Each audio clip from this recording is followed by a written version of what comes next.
Buenos días, bienvenidos a la Cátedra Abierta de la Universidad Diego Portales. Esto, como saben ustedes, es una cátedra en homenaje a Roberto Bolaño y hoy día tenemos el privilegio de escuchar no solamente a una gran ensayista, poeta y crítica, sino que también a alguien que pueda hablar en primera persona de el escritor que es homenajeado por esta misma cátedra. Pero también este privilegio se ve aún más aumentado en el minuto en que tenemos junto a nosotros, en su rol de presentador, a el escritor Alejandro Neira, que también, bueno, en Chile está cumpliendo labores diplomáticas, aunque eso está por verse, porque yo lo veo en todos los lanzamientos posibles, y además ha presentado hasta sus propios libros acá en Chile, y a buena hora. Él es autor de Peruanos Ilustres, fue publicado en el 2005 en Ediciones Solar, fue considerado entonces una de las revelaciones de ese año. En el 2005 también trabajó en el inventario de los archivos del poeta surrealista y también experto en Vallejo, Javier Abril. Ha publicado Peruvians Do It Better en Sarita Cartonera el año 2007, Peruanos Ilustres 2009 también en Solar. Ganó el cuarto premio de novela breve en 2012 de la Cámara Peruana del Libro de Lima con su libro Sí a Perú 1985. Y el año pasado también presentó un libro con similar título, esta vez Sí a Perú 1985, El espía sentimental. Eso lo presentó en la Feria Chilena del Libro. Nosotros estamos orgullosos de tener a Alejandro y que esté justamente en sus manos la responsabilidad de presentar a nuestra invitada. Muchas gracias.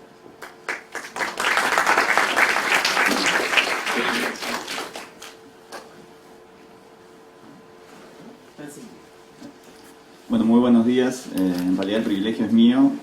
Cecilia, Rodrigo, estoy muy orgulloso y muy contento de ver a varios amigos, además escritores, entre los asistentes, y de tener el privilegio de presentar a Carmen, que es una gran escritora, gran ensayista, gran crítica, mejor persona, ganadora del premio Casa de Literatura 2015. Yo he preparado un breve texto que no pretende ser académico, porque yo, pese a que soy diplomático, trato de huir de todos los academicismos y de las formalidades, pero creo que es válido tener una especie de presentación para que los que no la conocen, yo creo que aquí y la cantidad de gente que ha venido a la presentación es evidencia de que Carmen es muy conocida aquí. Yo he tenido la suerte de conversar con algunos amigos poetas y escritores y la conocen bastante bien, lo cual nos llena de orgullo, porque como ya en mi labor como agregado cultural estamos además muy contentos de tenerla y de haber contribuido a que esté aquí y de que pueda participar en la Cátedra Abierta Roberto Bolaño, con la cual de hecho tenemos el compromiso de seguir colaborando. Así que empiezo con esta breve presentación para que luego Carmen nos cuente sobre Roberto Bolaño, El Eterno Inconforme, que es su presentación. Carmen Ollé, El problema del género. Uso un título ambiguo porque muchas veces la ambigüedad es la clave de la buena literatura, que es lo que trae consigo esta cátedra Roberto Bolaño Carmen Ollé, Premio Casa de Literatura Peruana 2015, a quien me ha tocado la fortuna de presentar esta mañana. No hablaré, aunque el título así lo evoque, de la literatura de género, entre comillas, en cuanto femenina. Creo que la propia Carmen Ollé no estaría de acuerdo sobre la utilidad de empezar una discusión sobre ello. Hablaré más bien sobre la dificultad de catalogar a los escritores más allá de los géneros, casi diría de las etiquetas. Pues autoras como Carmen Ollé, poeta, narradora, ensayista, crítica, además de docente, trae hoy de Santiago una obra que se expande más allá de los linderos clásicos de la poesía, la cual es, sin embargo, el género por el que ella resulta normalmente más reconocida. Trataré de explicar estas ideas en la medida que voy hablando de la literatura de Carmen Ollé. José Wich, escritor y crítico peruano, señala que, comillas, en 1981 los corrillos literarios de Lima fueron sacudidos desde sus cimientos por un poemario titulado Noches de Adrenalina. Su autora, la limeña Carmen Ollé, había nacido en 1947. Pertenecía, por lo tanto, a una promoción anterior de escritores si nos atenemos a criterios cronológicos. Ese libro, por varias razones, influyó notablemente en el panorama de su tiempo y en los siguientes años al inaugurar exploraciones insólitas o con escasos precedentes en nuestros predios. Esto que señala Witch ya es bastante decir, pues a finales de la década de los 60 y en especial en los años 70, la poesía peruana había sufrido un remesón con la aparición de Hora Cero, colectivo en el que resaltan Jorge Pimentel y Juan Ramírez Ruiz, sus creadores, así como Enrique Verástegui, Tulio Mora, Roger Santibáñez, entre otros autores que entraron después al movimiento, del cual Carmen Ollé llegó a formar parte. Este grupo asimiló la necesidad de incorporar al discurso poético el habla cotidiana y popular, intentando de alguna manera democratizar la poesía y acercarla a la calle y a quien hoy se denomina ciudadano de a pie. Vale el comentario adicional aquí sobre el contacto estrecho que tuvo Hora Cero con el infrarrealismo de Roberto Bolaño y Mario Santiago Papascuaro en México, sobre el que Carmen Ollé seguramente nos dirá mucho más. Hago otra breve digresión aquí que me parece necesaria para que se entienda el momento cultural, político, social que vivía el Perú. Los años 70 son los de la dictadura militar de tinte socialista en primer lugar y reformista, luego de que el poder pasara de manos del general Juan Velasco Alvarado al general Francisco Morales Bermúdez. Y 1980 es un año clave en la política peruana, pues es el año de la recuperación de la democracia, pero también el año en que aparecieron colgados perros en el centro de Lima, se produjeron atentados en Ayacucho el mismo día de las elecciones generales, y aparecieron pintas y se empezó a escuchar por primera vez de una agrupación de origen marxista, comunista, cuyo nombre, Sendero Luminoso, tomado de un texto de Mariátegui y además, marcaría, junto con las crisis económicas, una de las peores décadas de la reciente historia peruana. Entonces, en este ambiente, en 1981, aparece Noches de Adrenalina, que convierte a Carmen Ollé, conforme señala el poeta Jerónimo Pimentel, que además es hijo de Jorge Pimentel, en un puente, abro comillas, un puente entre la generación del 70 y la del 80, pues asimila a ella ese interés por incorporar el habla popular y en su caso particular, es decir, desde su feminidad, da el salto con ese poemario inicial a lo que después será la poesía del cuerpo. Cierro comillas. Audaz, erótica, impúdica, transgresora son muchas de las denominaciones que se dieron a la poesía de Ollé luego de la publicación de Noches de Adrenalina, poemario fundamental de la literatura peruana contemporánea. Pero esta poesía inicial de Ollé, vinculada a la exploración de la experiencia sexual del propio cuerpo femenino, así como de la ciudad de Lima, caótica capital de un país en descomposición en aquella época, luego se lanza un cambio. Solo cito una frase, un verso de Carmen. Lima es una ciudad como yo, una utopía de mujer. Un verso muy bonito. En su segundo libro, Todo orgullo humea la noche, 1988, Carmen Ollé desplaza su escritura hacia otros registros más clásicos, pero que a la vez, sobre todo en la segunda parte, van acercándose a otro discurso de naturaleza distinta, en el cual la estructura de su obra se aproxima más a la narración, sin perder la perspectiva poética. Y finalmente llega ¿Por qué hacen tanto ruido?, 1992, que es un ejemplo claro de lo que mencionaba al inicio de esta presentación. Un cuerpo literario, creo que nunca mejor dicho, que aunque se podría catalogar como novela, narra una historia de amor entre signos de interrogación, entre dos poetas, es una mezcla de diario de anotaciones, novela, poesía y una gran experimentación con el lenguaje, un espacio de escritura desde la posmodernidad. Este libro fue reeditado en 2015, me ayudo nuevamente de lo que dijo en su presentación de esta reedición el poeta Jerónimo Pimentel.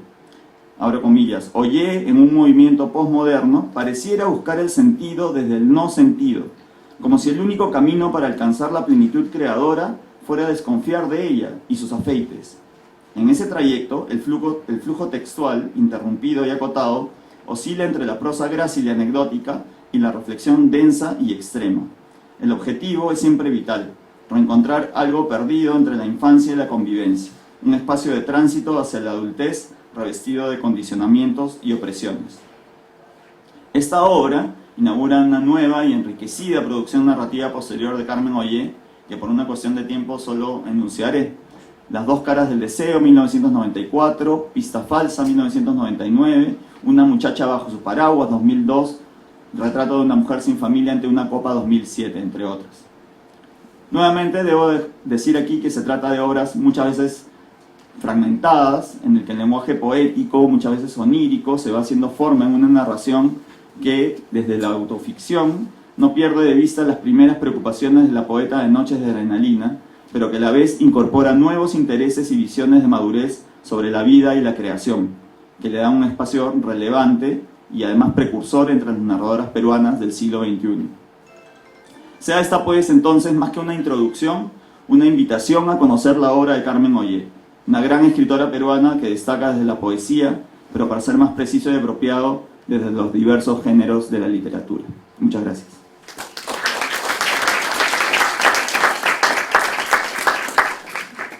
Y ahora tenemos el gusto de escuchar a Carmen Ollé, a quien ustedes han venido a escuchar, que nos contará sobre Roberto Bolaño, el eterno inconforme. Gracias, Alejandro, por tus generosas palabras y muy bien sintetizada mi trayectoria literaria. Gracias a la Universidad Diego Portales, a Cecilia, a Rodrigo y a todos ustedes que están acá para escucharme, a mi amiga Giovanna Polerolo, una gran escritora y guionista que está investigando acá sobre el cautiverio y está acompañando. Voy a leer 3 textos. El primero es, sí, un ensayo sobre Roberto Bolaño, a quien conocimos, Enrique Gracé, mi expareja, poeta también, en Barcelona, durante un tiempo. Y me afectó mucho cuando murió en el 2003, ¿no? Y luego un texto sobre los detectives salvajes y Arturo Belano, que es el alter ego de Bolaño en Los detectives salvajes, que escribí en Retrato de mujer sin familia, Antonio Copla. Y luego un inédito mío, ¿no? Una prosa.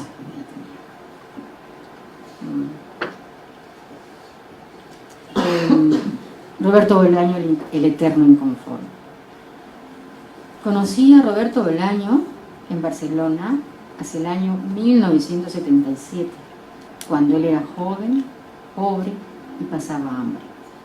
Lo que podría ser un retrato anecdótico en la vida de un escritor se vuelve ley en la historia de vida de Bolaño, que reflejará a lo largo de su obra como un distintivo frente a la opulencia, el arribismo y el éxito que confunden y marean a la mayoría de artistas, muy dados a transar con el poder en todas sus dimensiones, poniendo en venta su talento para escalar en la jerarquía social, algo que Bolaño despreció con todas sus fuerzas. Bolaño se convirtió en una amenaza para las buenas conciencias de los literatos de su tiempo, especialmente de los chilenos y mexicanos. Entre estos últimos dirigió su batería de improperios contra la figura oficial y la poesía de Octavio Paz.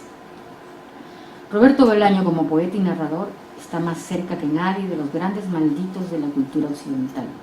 En tanto aguafiestas y severísimo juez de las falsas apariencias, se aproxima a Diógenes el cínico en la lejana Grecia contestataria del siglo III a.C., como caminante y misántropo le sigue los pasos a Rimbaud en el siglo XIX, y a un sinfín de militantes aventureros y gandules tipo François Villon o Jean Genet.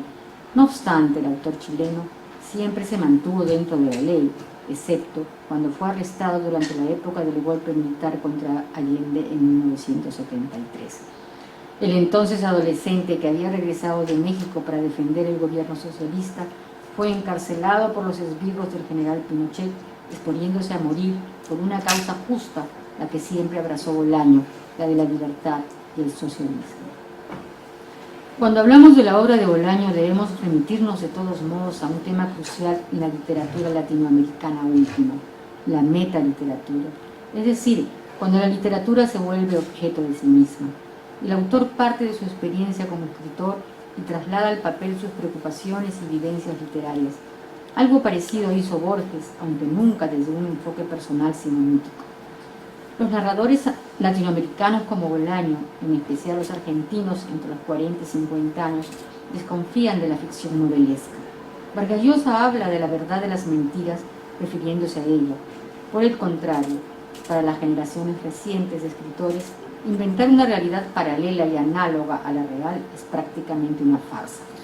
La metaliteratura se propone ser la vía de escape del universo encorsetado de la novela dramatizada. El autor estadounidense Jonathan Franzen, autor de Ruido de Fondo, le da al asunto la estocada final cuando advierte que, comillas, el novelista tiene cada vez más cosas que decir a lectores que cada vez tienen menos tiempo de leer, dónde encontrar la energía de influir en una cultura en crisis, cuando la crisis consiste en la imposibilidad de influir en la cultura, cierra de comillas. Alan Pauls, autor de Wasabi, César Aira, del Congreso de Literatura, Rodrigo Fresán, de La velocidad de las cosas, Ricardo Pligler, Respiración artificial, Roberto Bolaño, Los detectives salvajes, Juan Forn, Corazones cautivos, no hacen sino confirmar esta tesis, como si las fábulas novelescas se hubieran agotado. De hecho, el fenómeno es más complejo de lo que parece.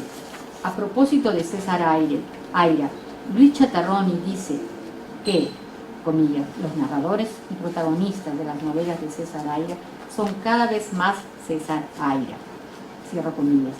Y María Sonia Christoph opina de Fresán que, comillas, él vuelve sobre el tema de la literatura como justificación y salvación de una vida, cierro comillas. ¿Acaso esa tendencia a mirarse el ombligo sea una forma más de resistencia a la tan mentada muerte de la literatura con relación a la indiscutible seducción que ejerce la imagen en nuestros días? Bolaño maldito, metaliterario y autobiográfico, tanto en Los detectives salvajes, considerada su ópera magna, con 2 premios, Herralde y Rómulo Gallegos, como en la literatura nazi en América, Estrella distante, Monsieur Pan, Putas asesinas, Llamadas telefónicas, Amberes y el libro póstumo El gaucho sufrido. En su gran mayoría, estos libros llevan la marca del exilio y la rebeldía del poeta latinoamericano, el paya y soñador por excelencia, forjado en la tradición de la cultura occidental, pero ignorado por esta, hasta entonces personaje invisible en las novelas en castellano, más dedicadas al costumbrismo, a lo real maravilloso o al tema político. En Los detectives salvajes, una tropa de jóvenes escritores comandada por Arturo Belano, alter ego del autor, vive día a día el furor poético como una contienda por conquistar la poesía, por asir lo inasible, batiéndose a duelo con sus peores enemigos, los críticos literarios.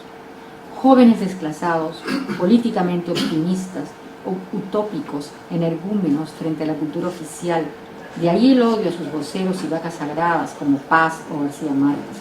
Esta novela, dicen los más suspicaces, se dirige al poeta y escritor como lector implícito y tiene como trama el destino truncado de muchos hijos de la locura literaria, el mismo que se repite inexorablemente durante todo el siglo XX. Ahí están los peruanos Luis Hernández, Juan Ojeda, el mexicano Mario Santiago, Ulises Lima en la obra de Bolaño, a los que se suman algunos mártires políticos, los poetas y guerrilleros Javier Heró y Roque Dalton, y también las voces alucinadas de Alejandra Pizarnik y María Emilia Cornejo. El móvil de Los detectives salvajes es precisamente Cesárea Tinarejo, misteriosa escritora desaparecida en México, 2 años después de la Revolución, a quien buscan Ulises Lima y Arturo Belano.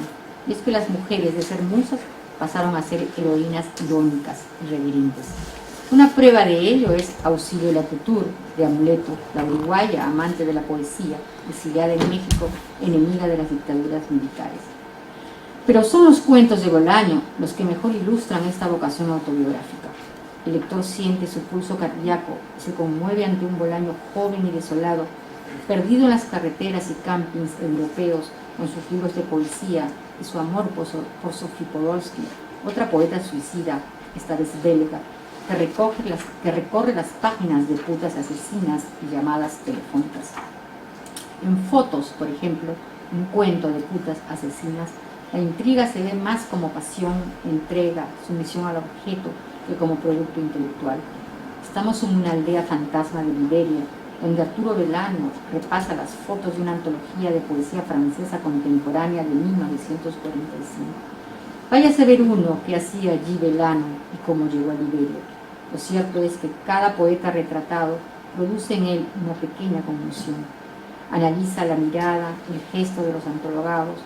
¿Cómo saber si alguno de estos poetas ha quedado o quedará? Belano quiere descifrar la paradoja del tiempo. Pero las fotos mudan de color como la tierra arcillosa de Liberia, dice Belano, e intuye que el tiempo tiene nombres precisos los de estos autores franceses y africanos. Los de los africanos incluso, acierta como buen detective, viajaron en las maletas de los propios autores para perderse en el desierto. En ese viejo libro de poesía francesa se puede ver anunciada su prematura muerte. ¿A cuántos concursos literarios se presentó Bolaño cuando era pobre en Barcelona? En otro relato titulado Sensini, recurre a una artimaña, la de Sensini en el exilio, el escritor maduro, que como él se la pasa concursando y cumple, como todo poeta en crisis, con morirse de rabia y recoger un miserable estipendio para continuar maldiciéndonos. Al parecer, el viejo se las sabía todas y mandaba el mismo cuento con distintos membretes a diversos concursos. ¿Cuántos de estos concursos ganó Belano y cuántos Sensini? Belano cuenta que él no ganó ninguno y que Sensini barrió casi con casi todos. ¿Quién es Sensini en realidad?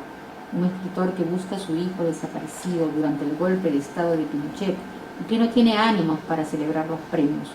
Un artista que se ve obligado a concursar para poder vivir y que tal vez se refugia en el alcohol para seguir viviendo. Algunos críticos creen ver en él a Juan Carlos Oneta. Belano está solo, ha peleado con su chica, se entera de que está enfermo del hígado. A Belano y a Sensini solo les queda probar suerte. Las historias y los personajes de Roberto Bolaño se construyen casi siempre como relatos policiales. Es en este encuentro vital entre el suspenso, el terror, lo excéntrico y la utopía romántica que nos ofrece una estética única, desenfadada, lúcida. Siguiendo el rastro de un detective salvaje. De todo lo que queda impregnado en la memoria, no se sabe por qué razón la risa y el sonido de la voz humana marcan su territorio en un presente continuo. Si digo el nombre del detective al que voy a referirme, de inmediato escucho su risa y el timbre de su voz entre atiplada y ronca. Desearía situarme en el corazón de Arturo Belano, que acaba de morir, dejando atrás una obra soberbia, relativamente voluminosa para su edad, 50 años, tiempo sumamente breve, sea visto en términos de lo infinito o desde lo finito de la creación. Belano murió y a mí me vino a la mente la época en que lo conocí en Barcelona, cuando él tenía 24 años. No recuerdo si en ese entonces Belano bebía, pero lo cierto es que murió por haber bebido en exceso, un problema al páncreas, otro al hígado. En las últimas fotografías tenía muy pronunciada la quijada, como si fuera a atravesar el papel de lo afilada que era. Para compensar todos esos años que no tuve contacto con él, compré a su muerte algunos de sus libros, los que pude obtener en librerías después de que los galgos cazafantasmas pasaron por ahí. Escritor famoso muere de insuficiencia hepática. Renombrado autor latinoamericano fallece a temprana edad y deja una importante novela inédita titulada 2666.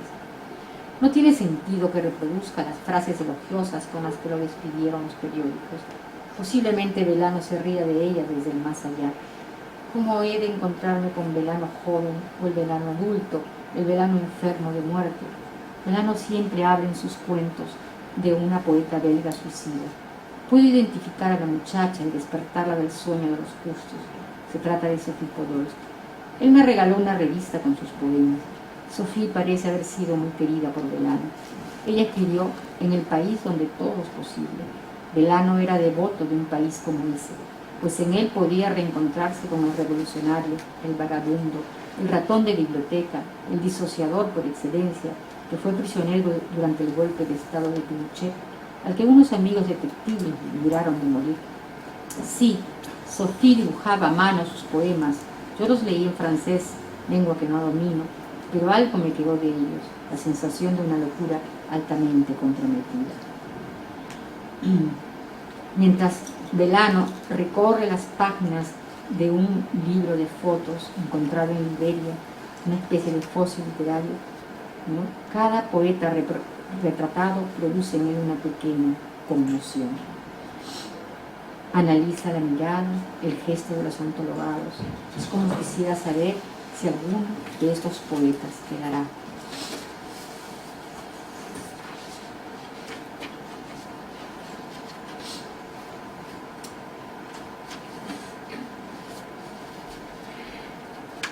En su último libro, titulado 2666, Belano elige esta cifra como título de su póstuma novela.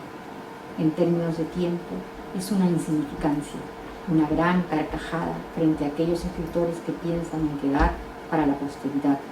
La pregunta es, ¿quedar dónde y cómo? Las fotos en una antología de poesía mudan de color con la tierra arcillosa en una aldea fantasma de Liberia, dice Belano.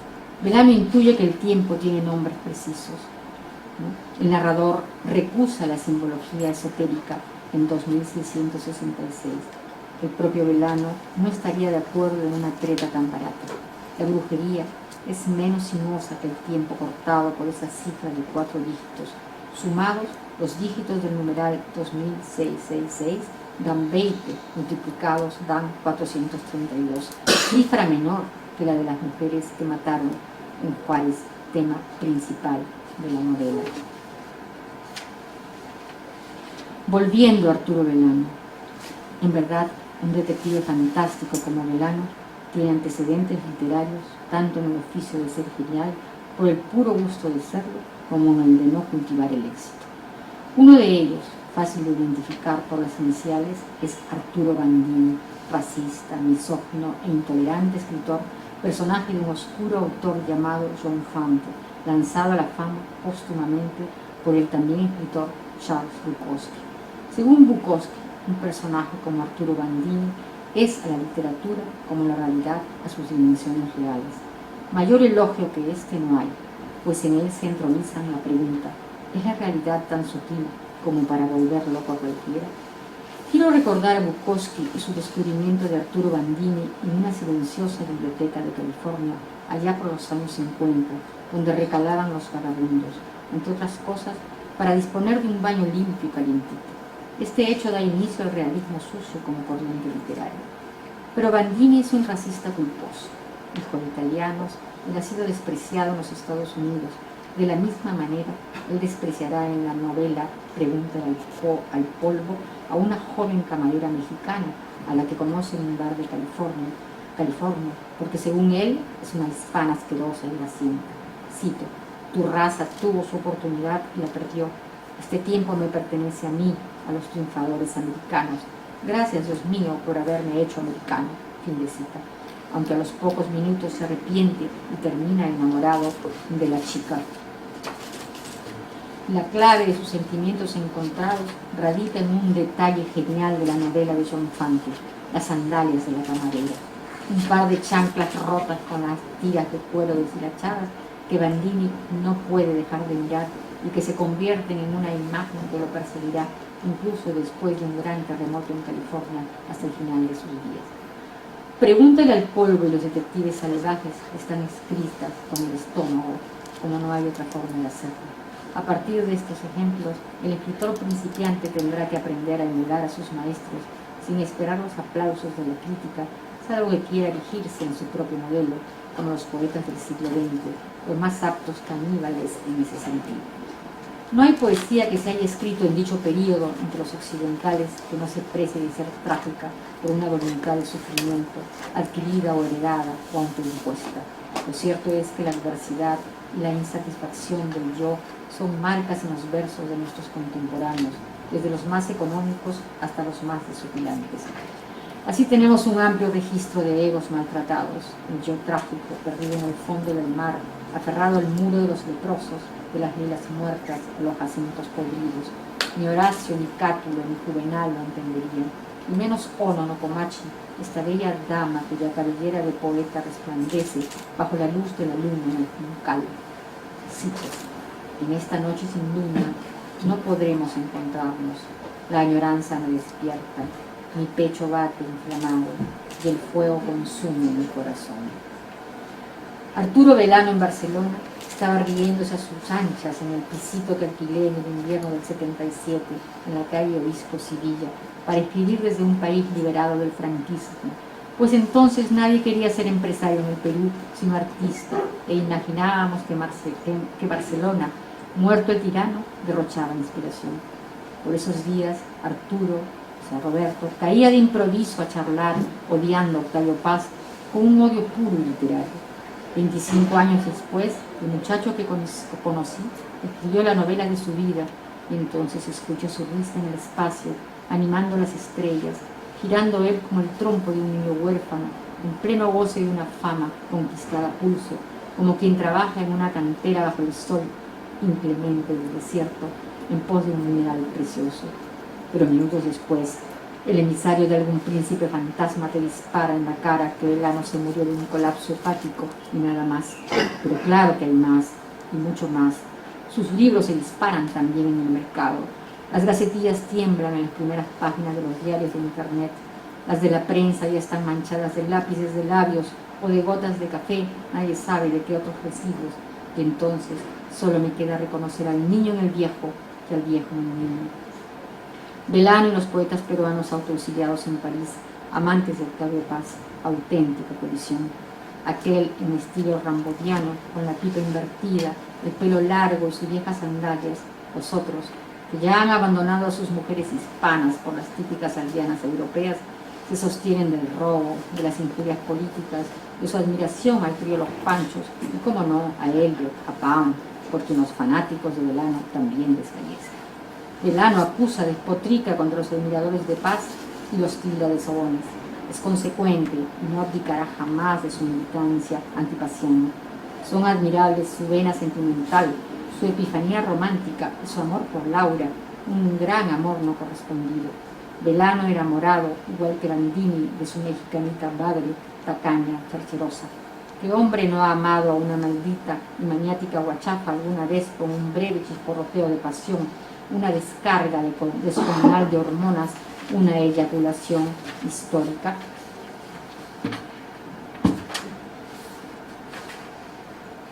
Bueno, creo que ahí termina este texto.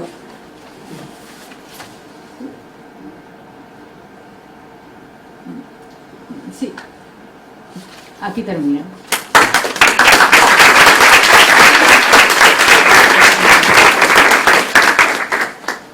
Ahora voy a leer mis inéditos.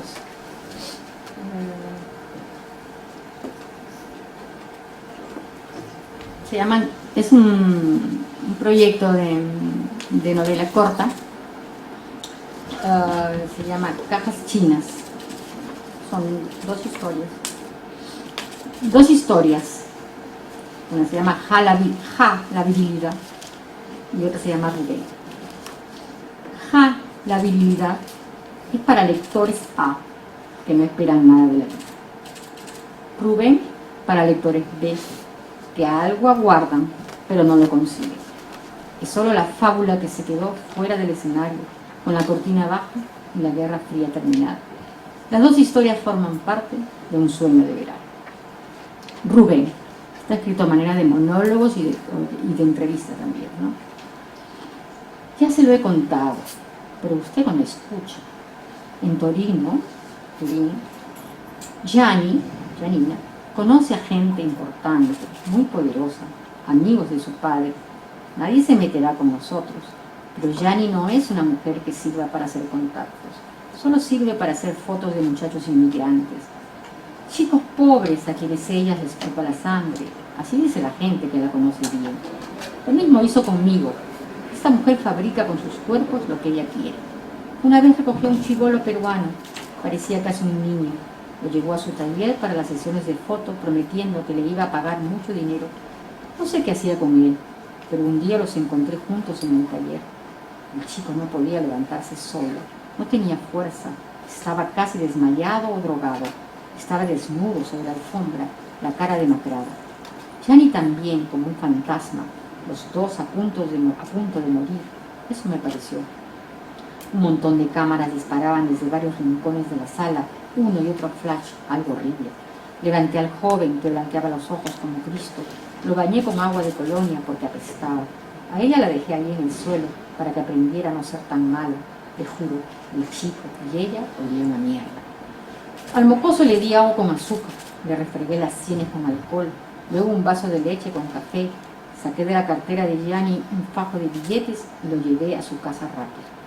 Cuando Gianni se dio cuenta de todo, ¿qué cree que hizo esta mujer? Sin lavarse ni nada, como una bruja gorda oliendo a azufre, se fue a revelar las fotos y a los pocos días organizó una exposición con ayuda de un amigo suyo, que es su manager, así se dice, ¿no? Todos los amigos de sus padres que fueron invitados se las compraron a buen precio. Ella les llama esculturas vivas. Ese manager, además, es una especie de niñera pagada por su madre. El pobre chibolo, Rubén se llamaba o se llama, no lo sé, vivía solo en un cuarto inmundo. Tenía madre y un padrastro que abusaba de él desde niño, sin que su mamá protestara. Según Rubén, la madre sabía, pero no quería quedarse sola en Milán sin marido, y por miedo a que le pegara también a ella. Rubén me contó que huyó de su casa de niño, tenía apenas 14 años. Yo se lo dije a Gianni, ese Rubén es un niño, que va a caer la policía por utilizarlo como modelo. ¿Qué más cosas habrá hecho con él su mamá? También estaba enterada y no hizo nada por impedirlo. Para esa señora Rubén no vale, no es italiano, solo los italianos cuentan. El cuarto de Rubén era una desgracia, ya se lo dije. Quedaba en una azotea de un edificio, en la casa de otra peruana que se lo alquilaba por una miseria, y por eso no le echaba una limpiada nunca, trampa. En su cuarto, sobre un colchón en el suelo, había un bulto, un montón de ropa sucia. Olía mal. Abrí las ventanas. El bulto empezó a moverse y arrojó la manta que lo cubría. ¿Quién lo hubiera dicho? Era un enano. Parecía un payaso de circo. Nos miró sin comprender nada. Yo tampoco pregunté nada. Le dejé los billetes al chibolo y me fui. Al rato salió el payaso a buscarme. Me habló en italiano. Creo que era de Milán. Su español no sonaba bien. Su edad, para adivinos, ni idea. Podía tener 30, como 60, da lo mismo. ¿Dónde encontró a Rubén? Pensé que ya no lo vería más. Si no me da una explicación, a eso llamaría a la policía. Yo solo lo acompañé hasta su casa, que él se lo explique. ¿Por qué tengo que darle cuentas a usted? Rubén es hijo mío, de la mía sangre, por eso, ¿lo capisce? No capisce niente. Y ya me tengo que ir. No sé quién lo hizo. Debe haber sido uno de los vecinos, pues cuando salía de esa casa, allí afuera, me estaba esperando un agente. Por culpa de Gianni, pasé 7 días en cana. Ella no me buscó ni se comunicó conmigo. Y eso que yo les di su nombre, y la policía la llamó. ¿De qué te acusaron? De nada, de nada. Rubén les dijo la verdad. Bueno, verdad a medias, que servía en casa de la mamá de Gianni y había dormido esos días allá. No acusó a Gianni de explotarlo con el cuento del arte. ¿Por qué quieres encubrir a una mujer como esa? Gianni es malo, pero me quiere. ¿Capisce? Ja, la virilidad. Ahora es ella la que habla. Era un día lluvioso. Me detuve porque un ragazzo me señaló algo en el capó. La ventanilla estaba abierta. Uno de los faros del auto se había apagado. Le dije que subiera. Llévame a tomar una copa, dijo. Está lloviendo. Le pedí que se bajara porque había dejado de llover y los 2 faros estaban encendidos. El chico se bajó y se quedó ahí de pie. Un coche sobreparó a unos metros detrás del mío y un hombre mayor lo llamó desde el interior. Vi cómo le sonreía de costado, los ojos mirando así oblicuos, pero el automóvil partió sin él. Entonces yo abrí la puerta para que subiera. Arranqué el motor y empecé a dar vueltas sin rumbo. Se llamaba Rubén y era peruano. No tenía empleo fijo. Ayudaba a un amigo sirviendo en un restaurante. Le ofrecí trabajo en casa de mi padrastro. Se rió. ¿A cambio de qué?, preguntó, acariciándose los muslos. Yo insistí en el ofrecimiento sin mirarlo. Sabía que seguía restregándose los muslos. Eso me excitó. No por lo que piensa, lo que también por eso. Pero sobre todo quería captar la imagen del objeto que se ofrece. Era una maravilla. Ya no sabía si me estimulaba como hembra o como artista. Claro que hay una diferencia. Es una tontería decir que no la hay. ¿Pero qué podía hacer con un chico como él en mi coche? Por un momento tuve muchas dudas. Parecía un gato perezoso lamiéndose las patas. También sabía que yo era la chica rica y él de la calle, que no había nada de qué hablar si íbamos a un bar choco. Insistí en mi ofrecimiento de trabajo para romper el hielo. Él pareció interesarse. Detuve el auto y apunté el teléfono de casa en un papel y se lo di. Eso enfrió el asunto. Tampoco quería tanto. Y lo besé. Quise tocarlo, pero él dio un salto. No me dejó que le tocara el pene. No supe qué pensar. Me mostró la lengua. Te la voy a chupar, dijo. No piense mal de mí. No pasó nada esa vez. En realidad, él era un chico tranquilo. No entiendo qué hacía en esa calle y a esa hora dando otra impresión. Me confesó que tenía miedo de regresar a su país. Probablemente estaba pensando en la operación. Quería ser otro, transformarse en una chica, aunque no estoy muy segura. Mi relación con él fue especial desde un principio. Tenía intención de tomarle fotos, muchas fotos. A él eso lo ponía nervioso, aunque poco a poco la idea le resultó agradable y empezó a posar para mí y para otros que no eran artistas.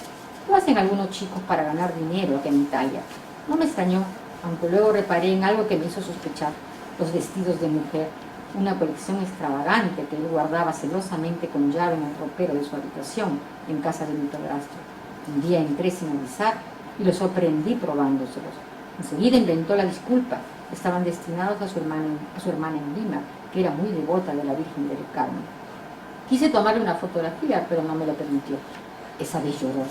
Y no era por vergüenza, sino miedo a que lo obligara a modelar con ellos.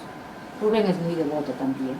Creo que me compadecí un poco de su fe y discutimos. Quiso irse de la casa y renunciar al trabajo. Le pedí que me amara en ese instante y no diría nada.